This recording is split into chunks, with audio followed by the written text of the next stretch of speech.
আমরা এখন যে এক্সপেরিমেন্টটা করব এখানে একটা লিকুইড ইউজ করব, আচ্ছা যেটাকে আমরা নরমালি থিনার হিসেবে চিনি। আচ্ছা তো থিনারের মধ্যে অনেক কিছু থাকতে পারে, অ্যাসিটন থাকতে পারে, তারপর হচ্ছে এরকম আরো বিভিন্ন রকম সলভেন্ট ম্যাটেরিয়াল এগুলো থাকতে পারে। থিনার কিসের জন্য ইউজ করে? থিনার হচ্ছে রং তোলার জন্য, পাতলার পাতলা করার জন্য, জন্য। ইভেন হচ্ছে নেইল পলিশ রিমুভার যে সেখানেও কিন্তু অ্যাসিটন থাকে। ও, আচ্ছা, এরকম বিভিন্ন টাইপের নেইল পলিশ রিমুভার পাওয়া যায়। ওটাও এক টাইপের থিনার। অ্যাসিটন ছাড়াও পাওয়া যায়।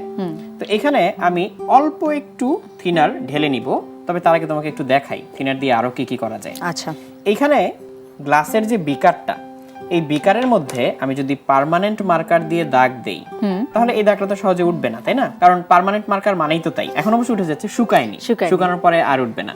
তাহলে আমি পার্মানেন্ট মার্কার দিয়ে একটা দাগ দিলাম। এখানে আমার হাতে আরেকটা পার্মানেন্ট মার্কার আছে, এটা দিয়েও আমি দাগ দিতে পারি। শুকিয়ে গেলে এই দাগটাও সহজে উঠতে চাইবে না। তো আমি যদি ফু দেই এরকম করে, খুব তাড়াতাড়ি শুকিয়ে যাবে। অলমোস্ট এখন শুকিয়ে গিয়েছে, এই দেখো। এখন আমি ঘষাঘষি করলেও এই দাগগুলো আর উঠে না, তাই না? তুমি নখ দিয়েও তুলতে পারবে না, করছি তাও উঠছে হ্যাঁ তাও উঠবে না, কারণ পার্মানেন্ট মার্কার।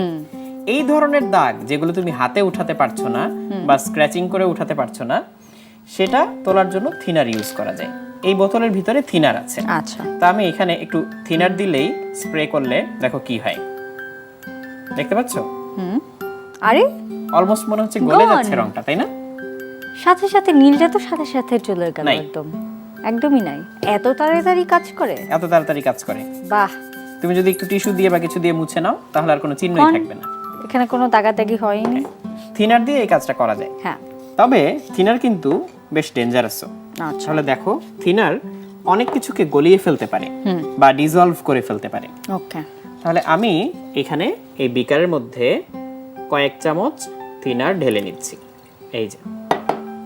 এইবার এই থিনারের মধ্যে আমি যদি একটা স্টাইরোফোম দেই, মনে করো লম্বা করে একটা টুকরা আমি কেটে নিচ্ছি। মেশিনটা যেহেতু আমাদের হাতে আছে, আমরা খুব সুন্দর করে সূক্ষ্মভাবে লম্বা এই টুকরাটা কেটে ফেলতে পারবো। তুমি ধরো এই সাইডটা, আচ্ছা ওকে এই পাশটা, এই পাশটা। আমরা এই লম্বা টুকরাটাকে এখন এর ভিতরে ঢুকিয়ে দিব। আমি বললে তুমি এর ভিতরে এটাকে ছেড়ে দিবে জাস্ট। ওকে কমপ্লিটলি গলে যাচ্ছে তুমি কি দেখতে পাচ্ছো যে গলে ছোট হয়ে যাচ্ছে? সাথে সাথে। হ্যাঁ, বেশি কিছু লাগছেও না। না। ওয়াও, আমরা কথা বলতে বলতে এত লম্বা একটা টুকরা, প্রায় 1 ফুট লম্বা ছিল, সেটা ছোট হয়ে এখন বিকারের ভিতরে ঢুকে যাচ্ছে। এবং আরো কিছুক্ষণের মধ্যে এর আসলে তুমি আর কোনো অস্তিত্ব খুঁজে পাবে না। থিনার এই স্টাইরোফোমকে নিজের মধ্যে ডিসলভ করে ফেলতে পারে বা গলিয়ে ফেলতে পারে, এই জন্য ওকে আর পাওয়া যায় না। তুমি আরেক টুকরা দিলে এটাও চলে যাবে।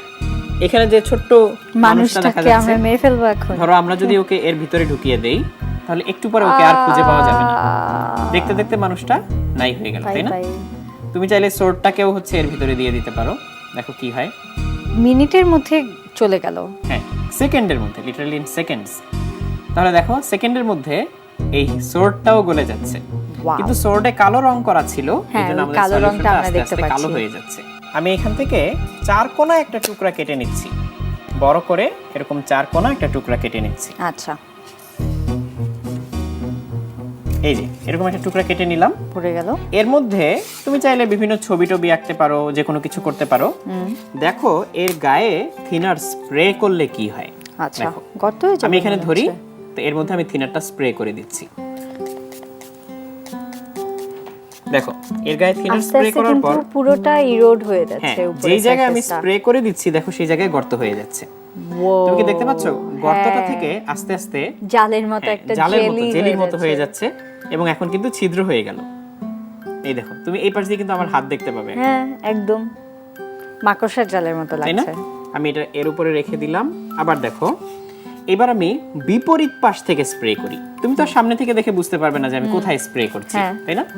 আমি এখন বিপরীত দিক থেকে স্প্রে করছি। এখন এই তুমি যে আস্তে আস্তে already টের কিন্তু পাবে দেখতে পাচ্ছি, যে ছিদ্র হ্যাঁ। তৈরি হচ্ছে। এখন এর ভিতর দিয়ে যে দেখো ছিদ্র হ্যাঁ দিয়ে দেখতে আমার হাত পাচ্ছি। দেখতে পাচ্ছো। আবার সেই জেলির মতো। আরে ও ওয়াও, এটা দেখো এখন কেমন?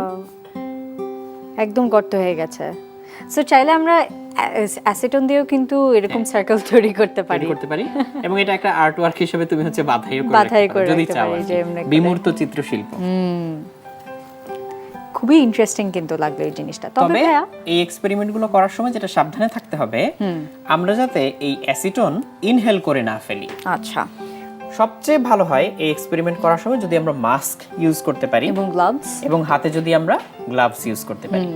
আর অবশ্যই এটাকে চোখে যেতে দেওয়া যাবে না। তাহলে এক জোড়া গগলস আমাদের পরা লাগবে। চশমা কিংবা গগলস থাকলে ভালো। আর যদি কখনো মনের ভুলে চোখে চলেও যায়, খুব একদম পরিষ্কার ঠান্ডা পানি দিয়ে সাথে সাথে বেশি করে ধুয়ে ফেলতে হবে। আচ্ছা, ওকে। তবে ভাইয়া অ্যাসেটন যদি আমাদের স্কিনের কন্ট্যাক্টে আসে কিছু কি হয়? খুব অল্প যদি আসে সমস্যা নেই, বাট বেশি আসলে হচ্ছে হাতে ইরিটেশন হতে পারে।